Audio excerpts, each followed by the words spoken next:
Hello, friends. In part 1, the only water scenery we found in any of our rides was mud puddles. So when I connected with the moderator of the Dual Sport Facebook page and set out for more adventure, water scenery was one of the things I told him I wanted to find. Lance led us into some deep trails where we saw some great views.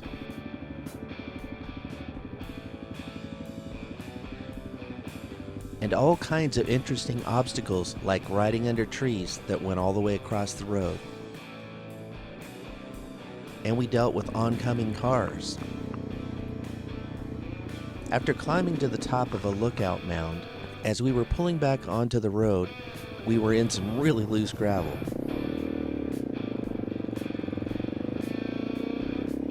We got to a pretty challenging area with steeper inclines. And as we got further up the hill, there was more and more big rocks making up the road versus gravel.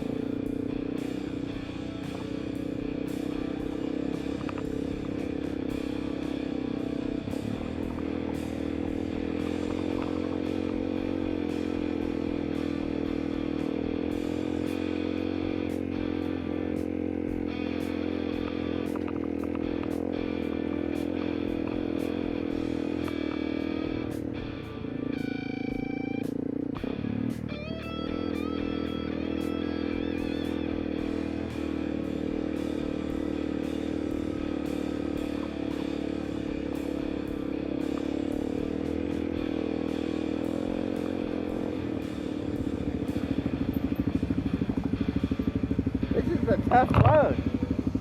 Yeah, it's all logging truck gravel. They haven't broken it down into little pieces yet. You want to keep going or you want to turn around? I don't know. I'm liking the inclines, but I'm not liking the rocks so much.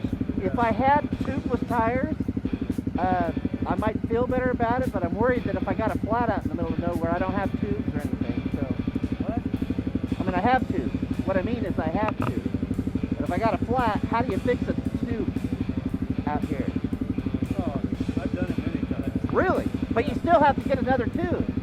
No, you can patch the tube. You can patch the tube? Sure. Learn something new today. Yeah, you need to carry a patch kit. But you got a patch kit. I have tubeless tires. And so you don't have a patch kit with you. I have a plug kit. Yeah, well that will help a patch. You don't have a patch kit. No, I don't have a patch kit. But you have a tube. But I have a tube. Well, we can turn around. One of the things I noticed reviewing footage of our ride is the cliff drop-offs beside the roads.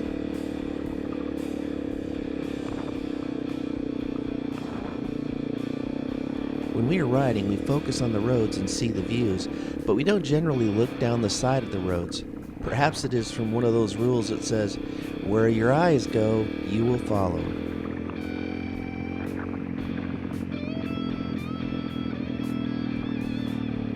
As promised, Lance got us to some pretty cool water holes. The first was like a small lake, and the second we visited was more like a big pond, but both were really cool. Lance had me take the lead down the hill as we headed back.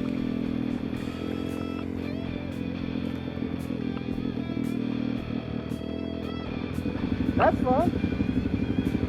I went slow, but it's like that was what was comfortable for me going down. Good. I like to follow somebody because I have a tendency to get going too fast. I can't make the corners. Good for you. It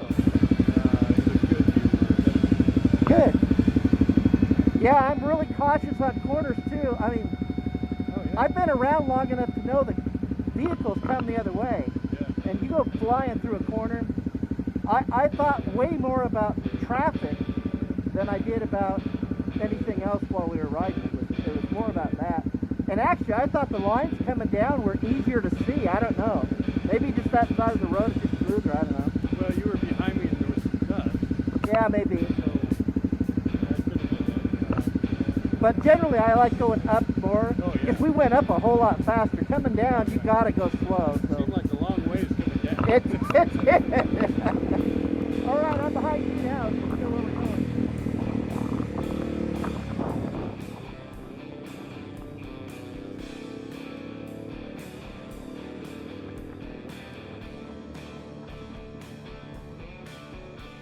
On our next ride, we spent the day in a different area, and Lance switched from his V-Strom to his CRF250L. We were going down this trail that had a great view but was really steep. And the video doesn't show it, but the trail was really off camber with a high left side and low right side.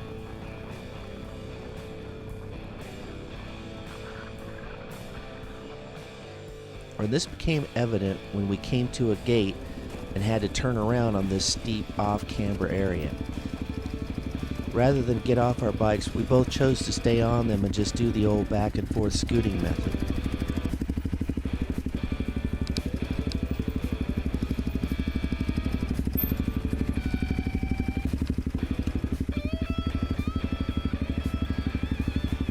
I tried turning one direction and it didn't like it.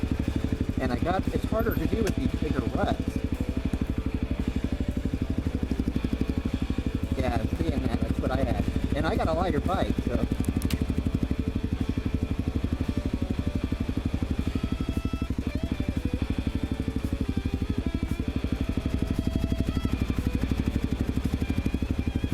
Yep. Yeah, and you look at all your cambers to make sure there's nothing going to catch you out where you're turning a different way. That's too bad that gate's here, because this, when coming down this, looking at it, looks super cool. I see that road over there and how it makes you like, oh, let's go get it.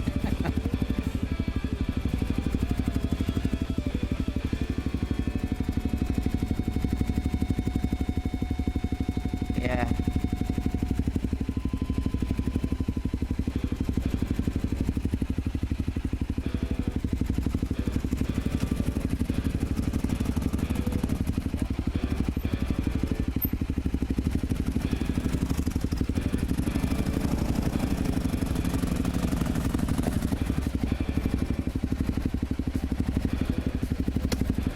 Wow.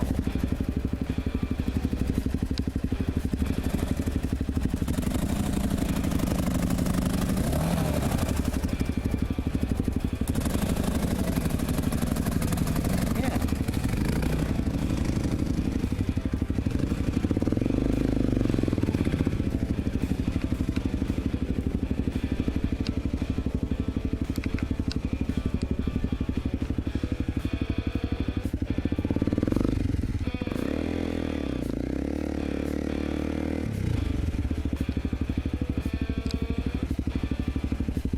Yep. So far.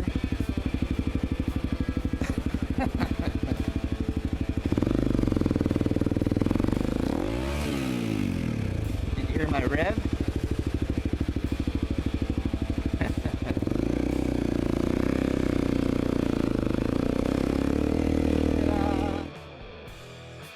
We were in those mountains for a long time, and at a couple of points Lance mentioned he wasn't exactly sure where we were. And when we saw the first sighting of water, he said, "I know where we are. That is Detroit Lake, which is the biggest lake in our area."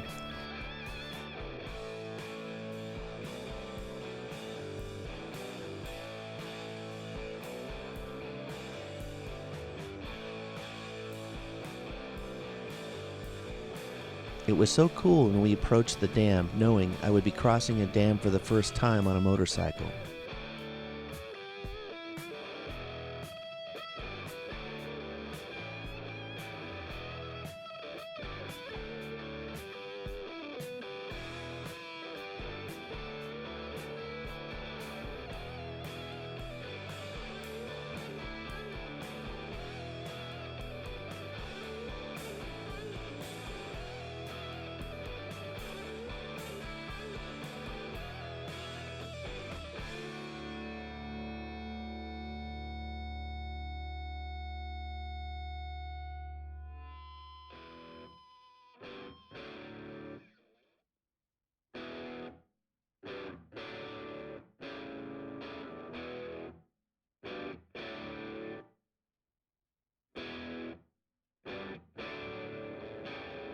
When we got to the other side, we snapped some photos. And a gust of wind came up and blew Lance's bike over. You don't see that every day, thank God. With Lance showing me some new routes, the next time I hooked up with Cogs and Alan, we headed for the summit.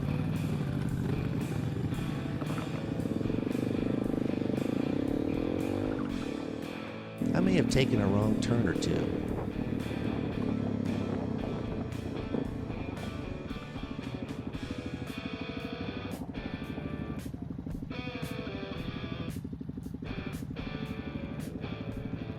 We stopped a few times to ponder directions.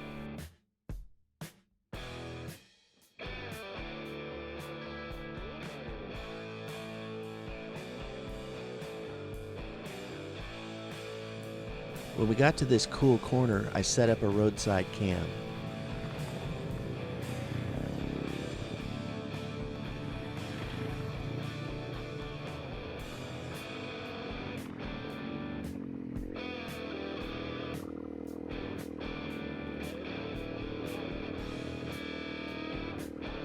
As we headed towards the summit, we got into some pretty rough road, which confirmed we were going in the right direction.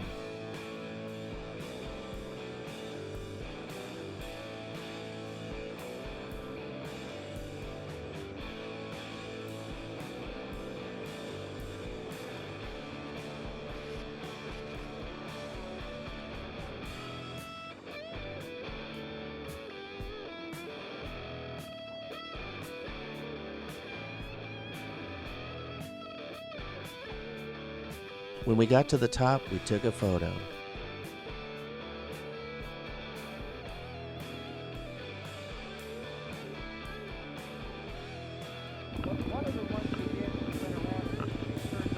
When we were leaving, Alan had to show us how to properly go into dual sport mode with a little hill climb action.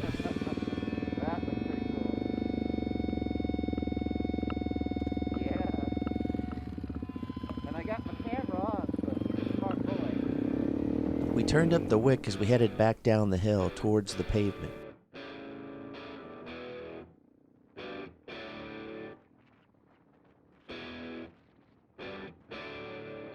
And then down that cool winding road that eventually led us home.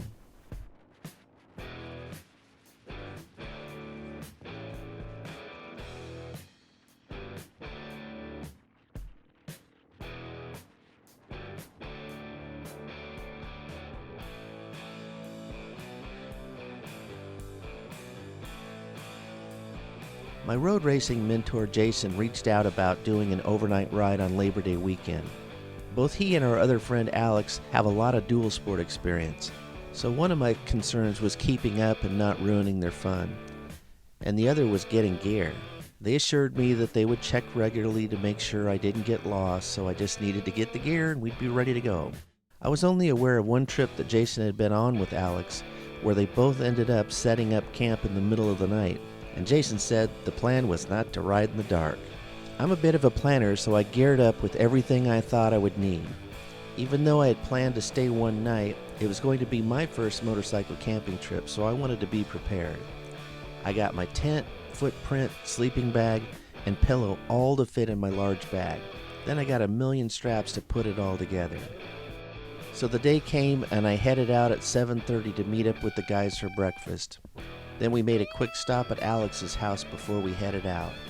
Both Jason and Alex were on sweet Suzuki DRZ 400s. We knew that to get to the summit where we planned to camp, we had a long ride that included a lot of pavement and as many gravel roads as we could find. The route Jason selected had a lot of amazing scenery. Both Jason and Alex were always looking for places to play.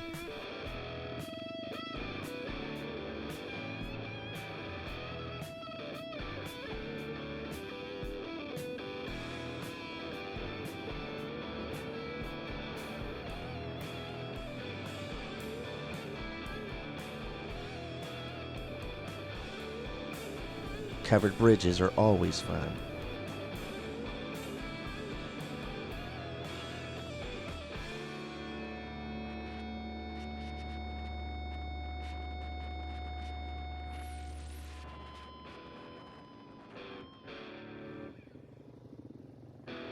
This was one of the 4 dam crossings that we made on day 1.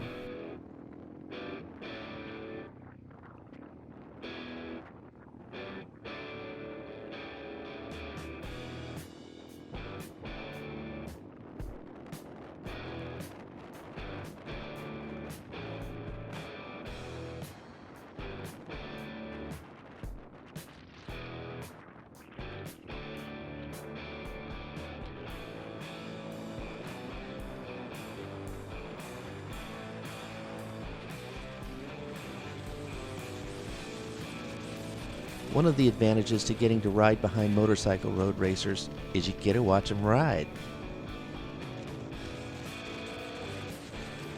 I didn't get every pass on video, but I did catch this sweet pass Alex makes on Jason. You can be assured Jason returned the favor.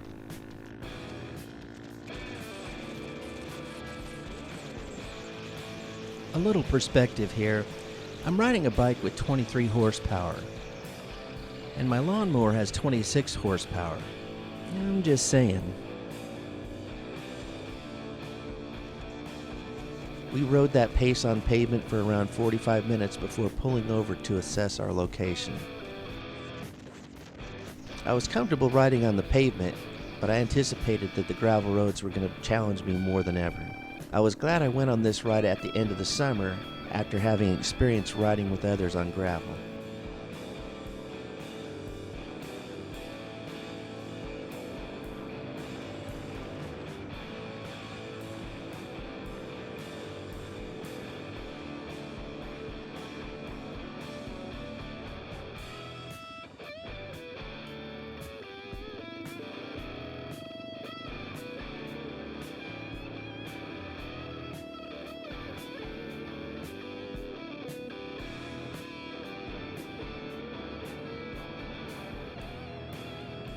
Jason rode up to this cliff summit just like he had been there every day.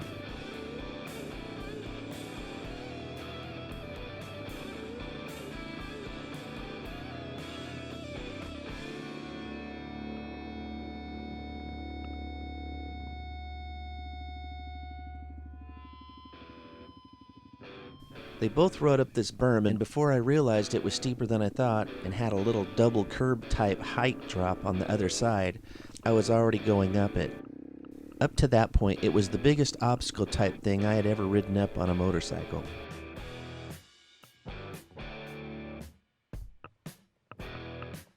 I remember I had a bit of an issue trying to get a spot that was good for my kickstand to lean into, and Jason came over to assist. I'm trying to figure out how to get my kickstand down and get the bike where it'll lean that way. You're off camera? Yeah. I think if you step off of it, I think it'll be okay.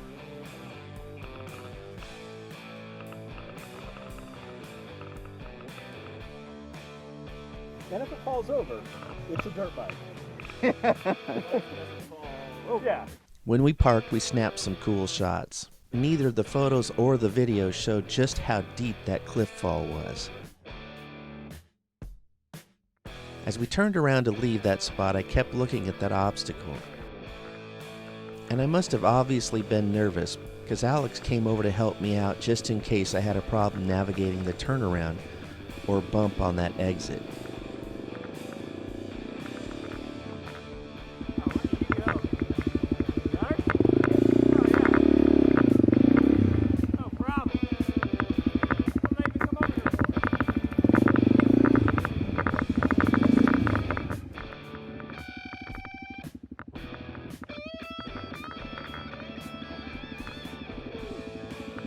What's that? I just didn't want you to tip over. Oh, thanks for doing that too. It made me feel a lot better knowing you're there. He was constantly babysitting me throughout the day and night, making sure I was feeling safe. It was pretty cool. The guys were really great and made me feel comfortable the whole ride.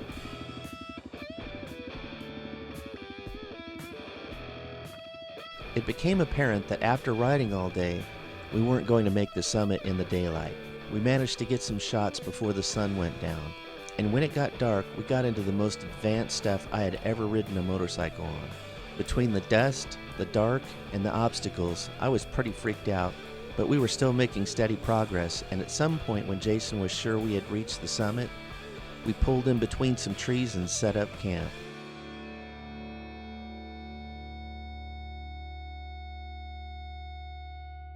I didn't even think about taking any photos or video that second day.